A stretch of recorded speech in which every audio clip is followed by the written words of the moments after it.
We are here on Real Estate in the Lowcountry. With me is Meg Herman. She's, of course, with Goosehead Insurance. And Meg, here we are in the spring, and lots of things, coming out from various places since they were maybe hibernating for the winter or, having babies, things like that. So we're actually going to talk today about things like termites and raccoons and bats and all of that really fun, vermin, all of that really fun stuff as it pertains to insurance. It's such an interesting question. People all the time will come to us and ask us questions about some infestation. We think in the Lowcountry we see a lot of termite damage, but also just like, you can have, there are wild animals here that can get into your house, cause damage, but like raccoons, all those things. So generally, your homeowners, like the whole concept of your homeowner's insurance is to cover the sudden and the accidental. Okay. So starting with that, most infestations of like termite damage is really what the insurance company would consider a maintenance kind of issue. So not sudden. Not sudden. It feels sudden and accidental when you're in the middle of it. Right.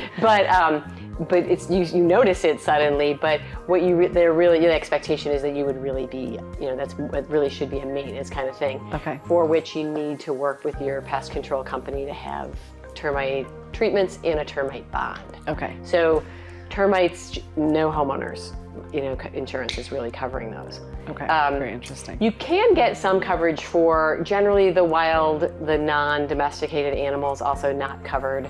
But there can be some policies that will have some, if there's, for example, we don't have bears really here, but places that where people live where you can get some coverage for those types of things. But generally those wild animals or non-domestic animals are also not covered, okay, so damage from those types of things. Yeah. So it kind of brings us to this idea of like, maintenance and making sure that you're watching your house and you're kind of keeping everything sort of sealed up from those kinds of So what are we, when we are doing maintenance and when we're talking to our pest control person or whatever, what are some of those things we're looking for, first of all, to make sure that there isn't an issue? And what are some things we are doing to make sure that one doesn't arise in the future? Yeah, and that's a great question. I think that we got to get the termite guy on Real Estate in the Lowcountry.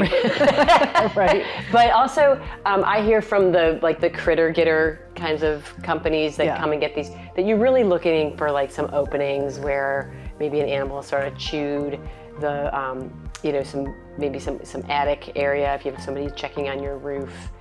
And those, if you're seeing any of that sort of, you can sometimes see where there's a little hole or a place for the animal to get in. You just got to be, go up in your attic and look around, and see what might be, and look for, when you go up in your attic, like look for the droppings, right? You'll see that kind of thing a lot. So it does require us to, get around the house, get up in the attic, and be looking for these things, because generally those are excluded by your homeowner's insurance. Okay, well that's good to know. You mentioned something about a bond. So is that something that we go, how do we get the bond that would sort of be termite insurance? Yeah, so in the insect world, the companies that do provide the treatment for termites often have quote unquote a bond. Okay. So if you continue with your treatments, then they will cover any termite damage that might happen subsequent to their treatments. Okay, so it's, you're having, as long as you're having quarterly or monthly or whatever it is that's recommended, then that bond would then cover it if something happened. Okay. And then just word to the wise, spray foam, super great product. Always call your pest control company before you put spray foam in. Okay. Because the insects love it in there. Oh. That's very interesting. Know. It's crazy. Yeah. It seems like it's this great innovative new product, but maybe it has its drawbacks. I was going to say, I think you just got to make sure you're really on top of it. Get your pest control people involved in that too. Yeah. Okay. Well, very good to know, as always. And so you did mention, and I will say that when I have my pest control guy come, it's like quarterly, and he'll say, "Not seeing any activity here. I'm not seeing activity there." But you are suggesting that even in between those times, just being vigilant and making sure that everything looks good on your house. Right. Yeah. Yeah. It's especially because it is a general exclusion from your homeowner's insurance. Yeah. Well, obviously good to know. Always good information. Thanks so much for being here today, Meg. Always fun.